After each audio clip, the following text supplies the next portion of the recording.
আমি একজন tax consultant. আমার ফার্মে সব কিছু কাজ শেখানো হয় এবং তার সঙ্গে যারা কাজ শিখতে ইচ্ছুক তাদের জন্য আমি সহানুভূতিশীল হাত বাড়িয়ে দিই।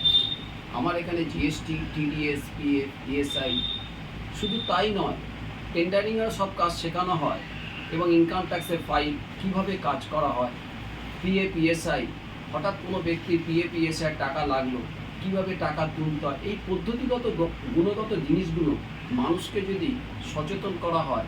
আজকে কাজের বাজারের অবস্থা খুবই খারাপ। ভারতবর্ষের ইতিহাসে আজকে গভর্নমেন্টের প্রত্যেকটা ফার্ম, প্রত্যেকটা অফিস বন্ধ হয়ে যাচ্ছে, কিন্তু এই অবস্থায় আমাদের জাগতে হবে, মানুষের মধ্যে প্রেরণা সৃষ্টি করতে হবে, তার জন্য এগিয়ে আসতে হবে। তার জন্য বহু স্টুডেন্ট, বহু মানুষ 50 বছর পর, 60 বছর পর তাদের চাকরিটা চলে যাচ্ছে। বহু ইয়ং স্টাফ, ইয়ং ছেলে, তারা কাজের আশা না করতে পেরে ডিপ্রেশনে ভুগছে। আমি তখন তাদের কাছে সবসময় বলবো তাদের ট্যাক্স কনসালটেন্ট হিসেবে নিজেকে পরিচিত করা। একটা ট্যাক্স কনসালটেন্ট করার প্রথম গুরুত্বই হচ্ছে মানুষকে সঠিক পথে নিয়ে যাওয়ার জন্য। আজকে ভারতবর্ষের রাজস্ব যতদিন থাকবে ততদিন সে কিন্তু এই কাজটা সম্বন্ধে ওয়াকিবহাল। ভারতবর্ষের 3 থেকে 4% মানুষ এই কাজ সম্বন্ধে জানে, বাকি মানুষকে আরও সচেতন করতে হবে।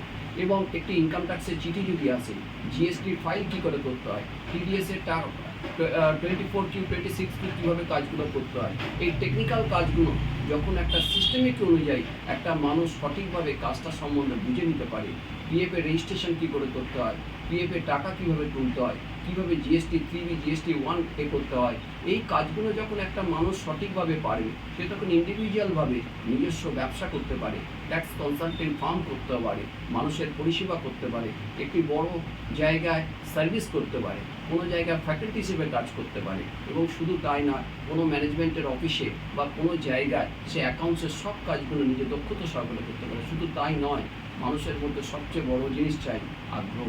এই আগ্রহটা প্রথমেই যোগায় যেটা আমি, এবং তার জন্য সম্পূর্ণ আমি সহানুভূতিশীল চিন্তাধারা। আর কোনো জায়গায় কাজ করতে গেলে হঠাৎ যেন কোনো জায়গায় হট করে টাকা দেবেন না, আগে নিজেকে জাজমেন্ট করুন সেই লোকটা কেমন, আগে নিজেকে জিনিসটা বুঝুন যে কাজটা সম্বন্ধে আমি কতটা পারবো, নিজেকে জানতে হবে, নিজেকে বুঝতে হবে, তবে তার সঙ্গে আলোচনা করুন। প্রথমেই কোনো জায়গায় টাকা পয়সা দেওয়ার কোনো প্রশ্ন নেই, আগে একটা দুটো ক্লাস করুন, নিজেকে প্রেজেন্টেশন করুন যে আমি কতটা কাজ করতে পারবো। এখানে কোনো স্কিম, অনেকে ভুল উক্তি পরিচালনা করে, সায়েন্স, আর্টস, কমার্স, এখানে 3 জনই আসতে পারে যে আমি কমার্সের ছেলে, আমি সায়েন্সের ছেলে বা কমার্সের ছেলে বলে আমি জিএসটির কাজগুলো করতে পারবো না, কখনই না।